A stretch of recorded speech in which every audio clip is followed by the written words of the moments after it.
Crime Mob was an Atlanta-brewed hip-hop group that consisted of 6 members: Brittany Carpentiero, aka Diamond, siblings Venetia Lewis, aka Princess, Jonathan Lewis, aka Lil J, Alphonse Smith, aka Psycho Black, Jarquise Usher, aka MIG, and Chris Henderson, aka Killa C, who was forced to leave the group in early 2006 when he was jailed for failing to register as a sex offender. The group originally started with just Lil J and Killa C, who called themselves Ellenwood Boys and ESEB. Soon after Psycho Black joined, the name Crime Mob came about, and they stuck with it. Princess then joined by mistake after Lil J invited her to record some vocals, and the rest was history. Finally, MIG and Diamond joined, forming the group as we know it today. All members were in middle school and high school, attending Cedar Grove High School in Ellenwood, Georgia, 20 minutes outside of Atlanta. They started off just rapping for fun, channeling the energy and chants from high school fights into verses, raps, and songs. Even before they were well known, they recorded together after school almost every day in Lil J and Princess's parents' house. The first song Crime Mob recorded together was We From the South in 2000, and in 2004, they recorded a song as usual, but unlike the previous ones, this single blew them into the spotlight. Their debut single Knuck If You Buck made a wave in the charts and created a huge buzz for Crime Mob, both on the streets and in the world. The original unedited version of the song played at house parties and events before making its way to radio. They got a major break in the music industry when major label rap artist Lil Scrappy saw them perform at a local Atlanta club. This group was surely on their way to greatness. So where are they now? Let's get into it. What up guys, Ali here and welcome to Ali Talks Music. Add me on Instagram at Ali Talks Music as well. And don't forget to subscribe and hit the notification bell. Now let's get into the video.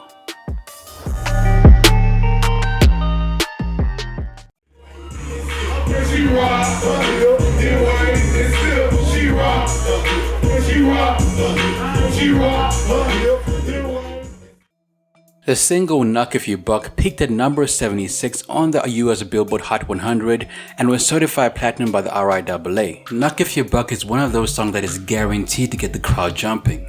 It's raw, full of energy, and that bell-sounding melody is very catchy. The song was so lit that Complex ranked it as the number 7 song in its list of 25 rap songs that make us want to punch someone in the face. In the rap yearbook, it was considered to be the most important song of 2004. It's super essentialized beat and evergreen. I wish a bitch would threats never go out of season. Knuck If You Buck remained a nightclub staple and has even been known to cause altercations at parties. In 2006, during a late night party at Howard Johnson Hotel Ballroom near Virginia, a fight on the dance floor broke out after the DJ played the song, during which 16-year-old high school football player Baron Braswell II was stabbed to death. Then again in 2007, a fight broke out at an after-party hosted by the Harvard Society of Black Scientists and Engineers. According to Diamond, Harvard allegedly wanted to sue them for the song that was believed to instigate the incident. Diamond once had an interview with a journalist and told him a story of the different effects their hit song had on the community. He reiterated it in an interview with Vice. "Yeah man, she told me a really crazy story about how they pulled up to a show and there's a helicopter circling in the air. There's police outside in riot gear. Then you have on one side these adults and parents holding signs saying things like, 'Change your lyrics. Your songs are hurting our kids.' Then you have kids on the other side of that barrier screaming, 'Diamond, Princess, we love you,' banging their fists Knuck If You Buck. Their manager was even getting emails from certain cities saying that they weren't welcome to perform there. Now there's no doubt that their song caused controversy, but that jam is still played in nightclubs to this day. So, if we're talking about things strictly from a business perspective, they got something right. Cedar Grove is known as a breeding ground for crunk music. The Smash Mouth rap style was established by another Atlanta native, Lil Jon, who owned the record company BME. Former Cedar Grove students Trillville and Lil Scrappy were signed to BME, and Lil Jon opened up BME's doors to Scrappy's proteges Crime Mob. Lil J was beside himself with excitement. "When I came up, we listened to Lil Jon. We were young, it was overwhelming, really. Just last year we were watching him on TV, and now we signed to his label." The talented lot was signed to Crunk Incorporated under Little Scrappy in 2003, with Warner Brothers signed as distributors in early 2004. Their first quote-unquote shady manager was Grandmaster Tommy Phillips, who was also in charge of Little Scrappy's career and was a ghostwriter for BME. They later changed their manager to Johnny Cabell and dumped Tommy Phillips. Johnny is an ex-member of the R&B group Take and managed huge profiles like D4L, Gucci Mane, and Nicki Minaj. They released their debut album Crime Mob in the summer of 2004, which included Knuck If You Buck and two other hits, Stilettos, a single that was inspired by and featured Miss Aisha,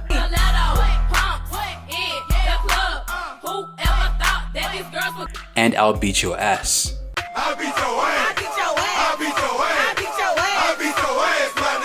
In early 2006, Killa C was forced to leave the group when he was jailed for failing to register as a sex offender.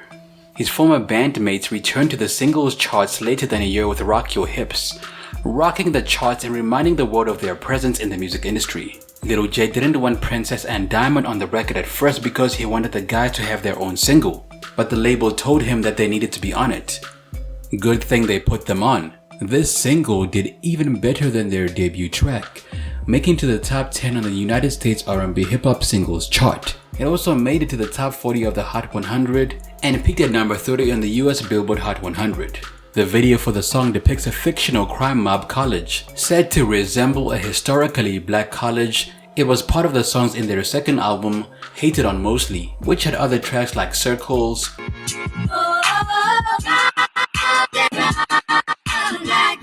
All Madden, and Go to War. Hated on Mostly was released in 2007 and peaked at number 10 on the US Top R&B Hip Hop Albums chart with sales of over 67,000 in the US alone. The production of the album was handled by Doc Jam, DJ Monte, Lil Jon, and Crime Mob group members Little J, Psycho Black, and MIG. It features verses and appearances from Little Scrappy, Pimp C, Bohagan, and Mike Jones. Crime Mob was booked for shows and on the road for 6 days out of the week. Eventually they began to get tired and they just wanted to go home.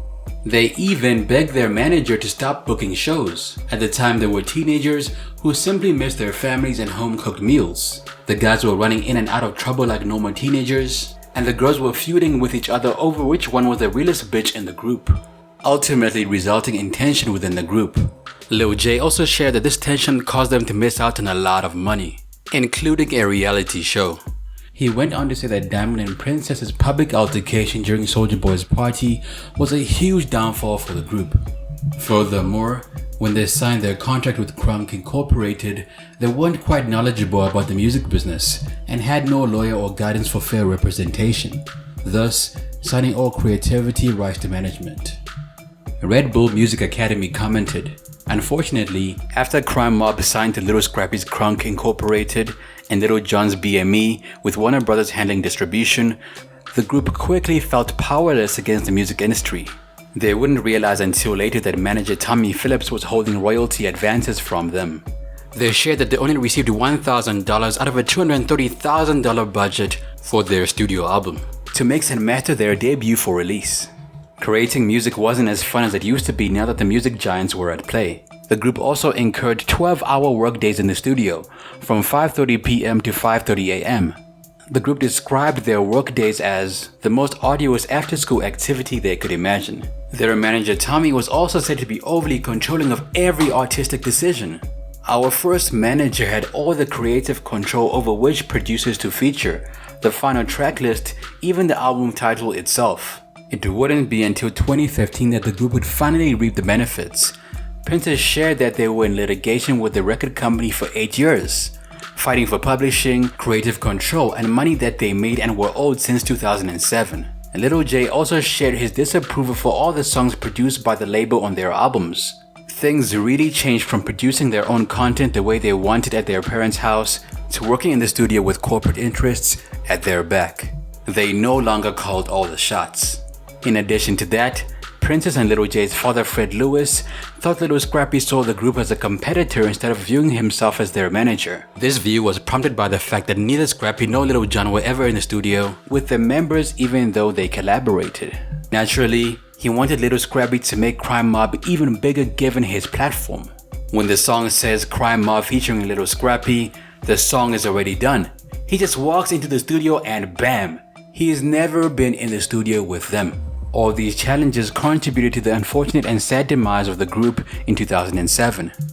Diamond left the group first, but stated that the idea was not hers. The whole idea was brought to my attention by the group, but I feel like it's the best decision to make, because now I'm able to take advantage of the choices and opportunities that was presented in front of me the whole time when I was in the group, and not feel like I'm being disloyal to the group or being held back.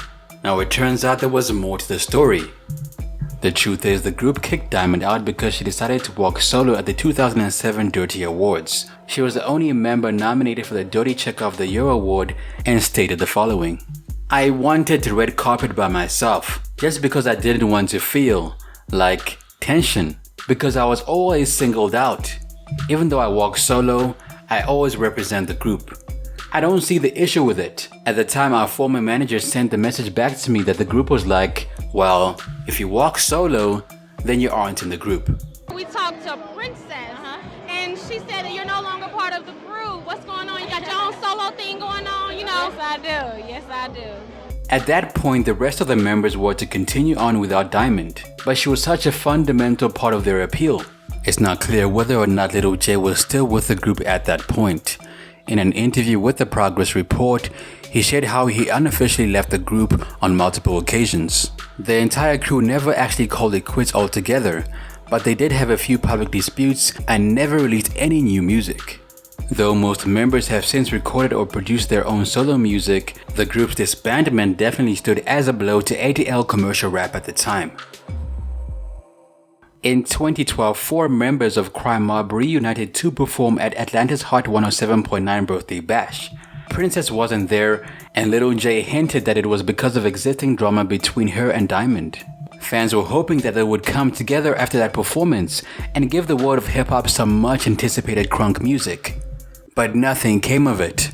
The reunion was a one-time thing, but it wasn't the last we would hear from them. Around 2015, D-Lo used the Knuck If You Buck beat in Bet You Can't Do It Like Me.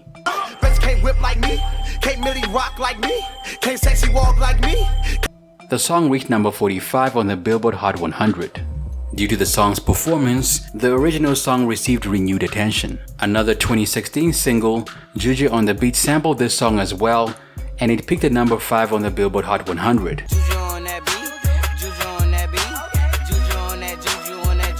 The group did not expect that song to blow up the way it did. It even became a top 10 pop record certified 2 times platinum. Psycho Black commented the following: "At first I didn't really think nothing of it, because it was on the internet.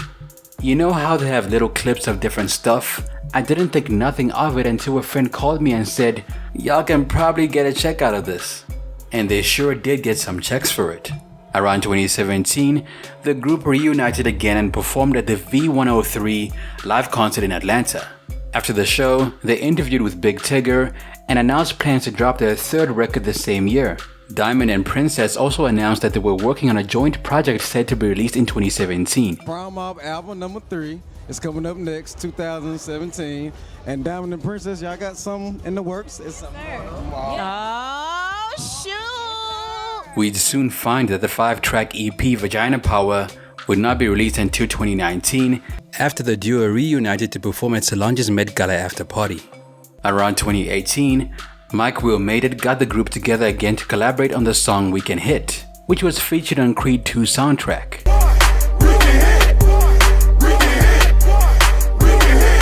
The year was 2019, and the group did not release their 3rd album. When asked about it, Diamond mentioned that they were in the process of pre-production first out of their home studio, and that the record will stay true to its Dirty South roots, but it's more mature, well-rounded, and most importantly, female-fronted. The album was also said to include a gospel influence. She also added, "I think it's definitely important for us to re-establish the sound of Crime Mob right now. Like, what does Crime Mob sound like 15 years later? Pretty much the same, but just bigger and better. I don't think we're gonna lose our core audience. We know what people want to hear, but we're also grown as well. To date, the 3rd album still hasn't been released. Now there seems to be a pattern here. Each year Crime Mob suggests that they're gonna release new music, but it never comes out. Earlier this year at ATL's 107.9 annual birthday bash, they mentioned, as per usual, that they were working on some new music and that they were going on tour starting this August. Hopefully they can all get on the same page to deliver more music for the fans.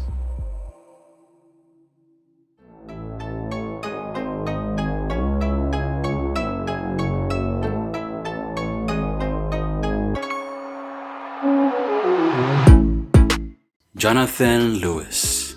Now, Jonathan Lewis, aka Little J, was the mastermind behind Crime Mob. He produced a huge majority of their songs and was also a rapper in the group.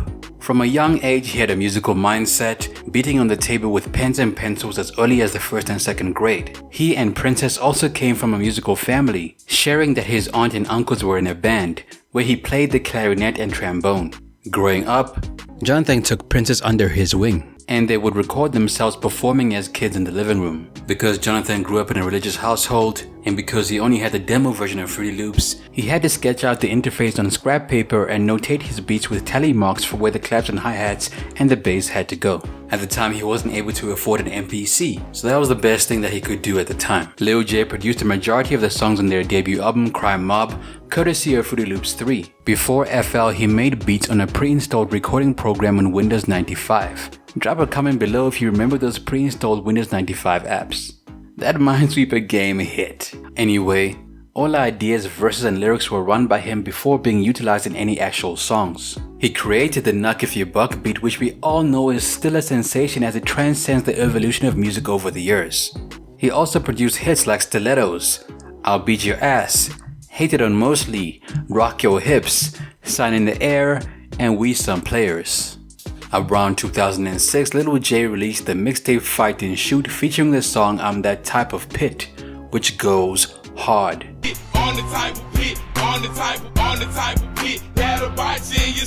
Since 2007, he's been signed to AMI Entertainment as a producer, and he has since made 2 songs for Rick Ross and a beat for Nicki Minaj, among many others. He is still creating beats for artists and recently got back into the club scene. Around 2020, the internet was stressed to discover that Little J was a Trump supporter, calling the trolls to cancel Knuck If You Buck, and didn't really stir much attention, especially since the song was already such a hit.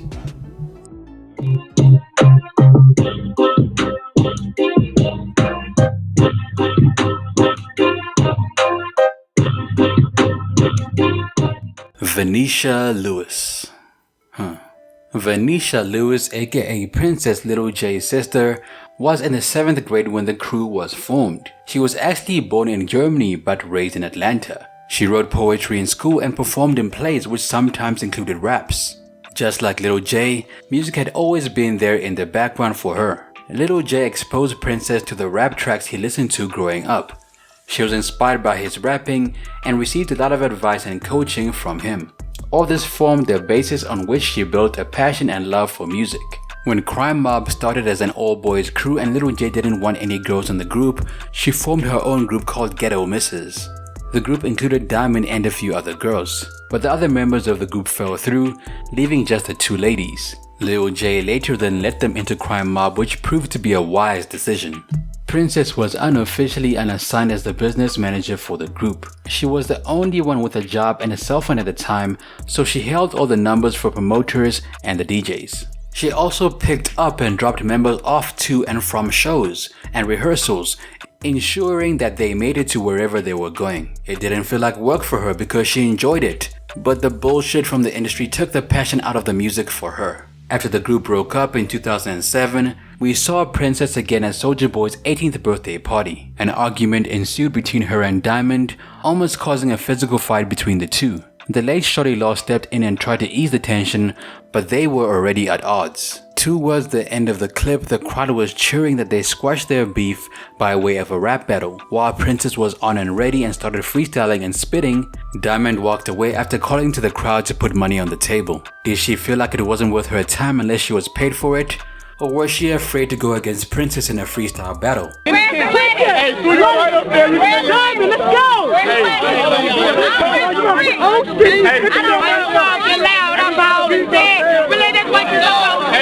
After all, it was Princess and Little J who helped spark her interest in rapping and coach her through their first album. Little J shared that he even helped her write her verse on Knuck If You Buck.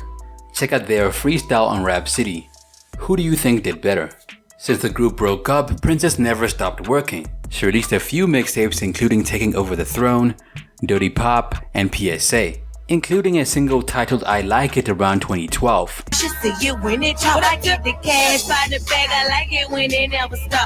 In 2015, she partnered up with a hairstylist to start a company called Expression Locks. Even though she changes her hair from time to time, she wanted to push the natural hair movement and encourage black women to embrace their natural beauty with protective styling. She was also a ghostwriter and did some acting on some stage plays. Princess had her first and only son, King Elijah, in 2016. The same year she said she was dropping her EP, Southern Comfort, but I can't seem to find the album anywhere, only a sneak peek that was posted on YouTube.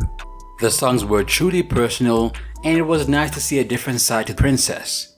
I wonder why it was not released. We heard from her again when Solange reached out to her and Diamond about sampling her mock interview on her song, Can I Hold the Mic? During that interview, Diamond and Princess were playing around in the backseat of a van while waiting to get into an Atlanta nightclub. They were around 18 and 19 at the time. Please, can I hold the mic? You can't.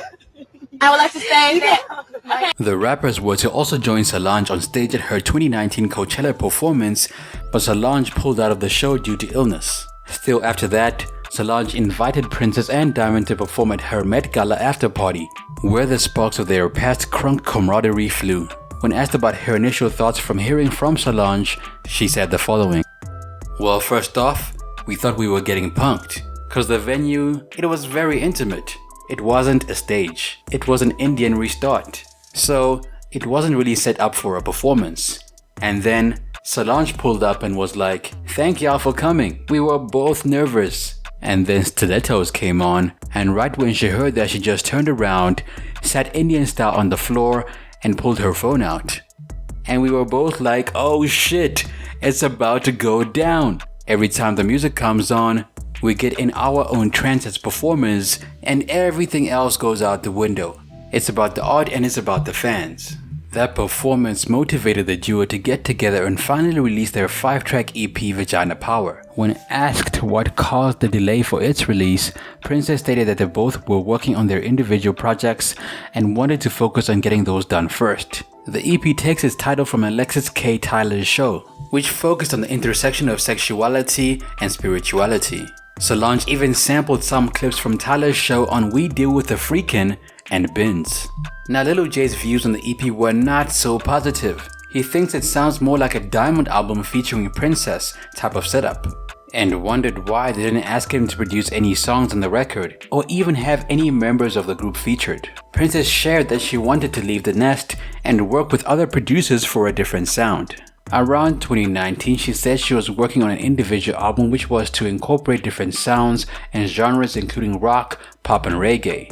Still waiting on this one though. She's still currently working on music on her independent label and has been writing for TV shows, movies and artists. She also does artist development and consulting. Apparently she has a family-oriented reality TV stint coming up as well.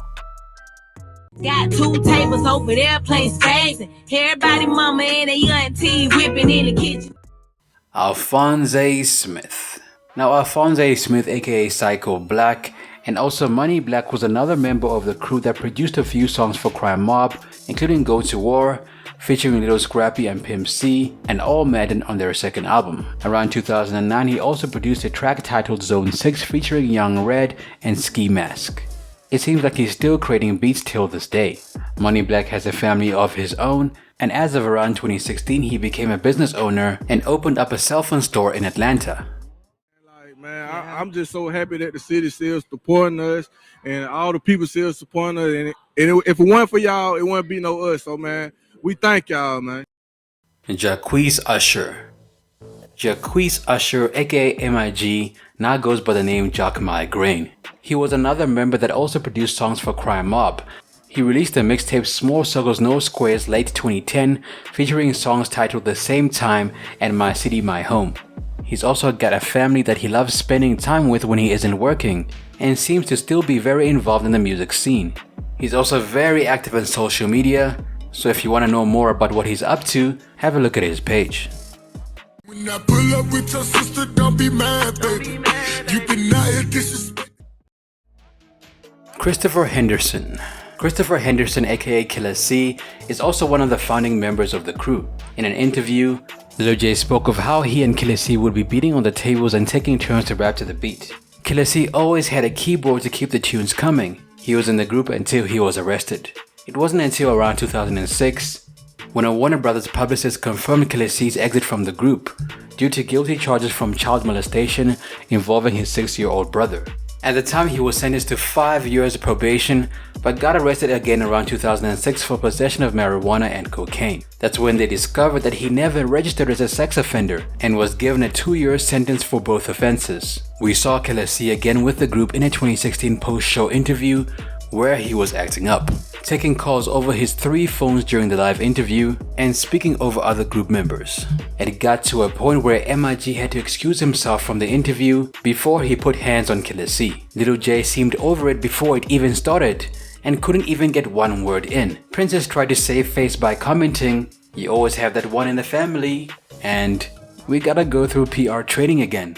It was definitely very cringy and was not a good look for the group. Like Princess said, you know, it's a more mature sound because we all late 20s, early 30s. So, you know what I mean? It's just a more mature sound, but we still bringing that heat. You know what I mean? And that's what it is. Now, when There's one in every group, every family. Brittany Carpentero, also known as Diamond in Crime Mob, then Diamond of Crime Mob, then Diamond formerly of Crime Mob, then just Diamond, and Miss 32 Flavors. She was the youngest member of the group and was known for her spunk and rhymes while in school. Because she was interested in music, she made connections with Princess and ultimately the rest of the crew. Lil J shared that they also had a little fling and became best friends, though they never crossed those physical boundaries.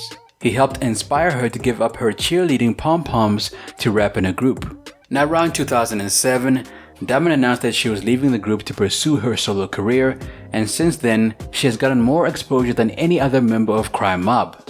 She was featured on multiple remixes and even on the cover of King magazine at the age of 19. She also signed a production deal with Paul Grounds Music around that time. Around 2010, when asked the reason for her second nickname, she said, "What if Baskin-Robbins added another flavor? You know they have 31 flavors, but the 32nd flavor wouldn't necessarily have to be ice cream. It could be candy, cake, something sweet, something tasty, or something that's all dessert combined in one. If you combine that with a human being, that's me." Diamond appeared on the remix version of Ludacris's single My Chick Bad, which her then boyfriend Little Scrappy put her on. She also released a debut single called Lotta Money in 2010, which featured a cameo from her previous group members.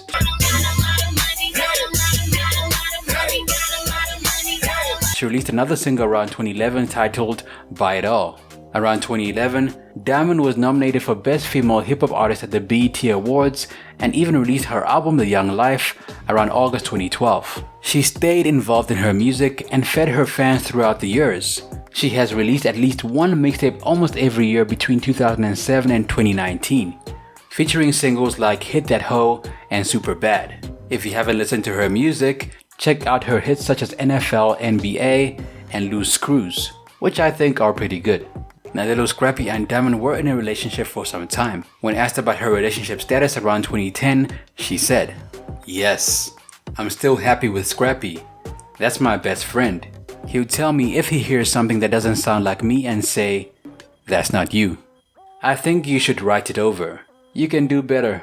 Or he might think of a subject or a title of a song or a concept and I'll flow off of that." We can tell Little Scrappy also played an integral part in Diamond's career. Later on, Diamond shared that Scrappy became physically abusive, which caused her to leave the relationship. But according to Scrappy, Diamond wasn't there for him when he needed her, and she got too big-headed when the money started coming in.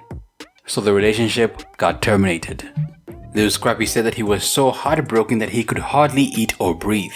Diamond was the first girl to ever hurt him in his life. You feel like the pain that stick with you, and it's hard to breathe. You feel me? Like you be like, wow, I can't eat, can't drink that. Like, wow, what the fuck is wrong with me? You feel me? Diamond then dated her on and off boyfriend Soulja Boy for a while, a move Scrappy only found about on Twitter, even though he noticed sparks between them beforehand. Scrappy was happy for his ex-girlfriend, but took credit for transforming her career, noting that he was a huge part of her career growth that Soulja Boy was not a part of, including the overnight growth of her derriere. When asked whether or not he paid for Diamond's butt implants, he said, "I'ma put it like this. I've been truthful all day. I had something to do with it. I put it like that. I had something to do with it." She joined T.I. and Tiny's reality TV show on Oxygen, Sisterhood of Hip Hop in 2014, which aired for 3 seasons. Around 2016, she also had a son, Princeton Zaire, with her then boyfriend Payroll, who was only a few months younger than Princess's son, who was born earlier that year. This didn't stop her from pursuing her goals in her career. She signed a deal with Capitol Records and Motown Records in 2016. As we know, she and Princess reunited and released the EP Vagina Power in 2019. Around the same time, it turns out Princess and Diamond had yet another deal for a reality show that fell through because they could not agree on small grievances, such as imaging. Diamond is currently working as an actress as well as a rapper. Earlier this year, she joined Growing Up Hip Hop Atlanta and kicked off her Slim Thick tour on Juneteenth, promoting her latest EP, Slim Thick. She's currently dating someone outside of the industry and is also launching a talk show called The Pull-Up. This will be a platform for artists to talk about what they're currently up to and to also perform. I'm a bad big bank and I'm boss said better think twice if you ever try to cross me. In conclusion, Crime Mob will always be remembered for their crunk, feel-good hits from the early 2000s. Though it's been over 15 years since they have collectively released new music, their fans are still waiting on their 3rd album to drop with great anticipation. I have no doubts it will gain a lot of traction, especially since they have remained in the spotlight throughout the years. Since then, each member is doing their own individual thing, and for that reason it's difficult for each member of the group to come together to finish an album. They're still eating though. Till this day, the group is invited to perform at various shows, private and public events, sports games, etc. Their Knuck If You Buck, Rock Your Hips, Stilettos, and the like will be forever imprinted in crunk music. Princess came up with a concept to visually reenact the Crime Mob story, and it would feature their family members who will act out as the members, illustrating what their lives were like when their debut single took off. She'd title it Knuck the Crime Mob Story. I don't know about you guys, but I'd watch it. The question is, would you?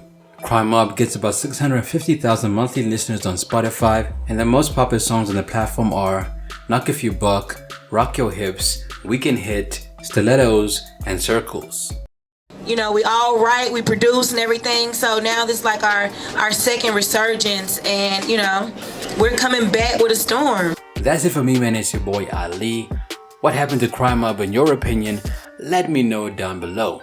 If you have a video request, be sure to let me know down below as well. Also add me on IG at Ali Talks Music.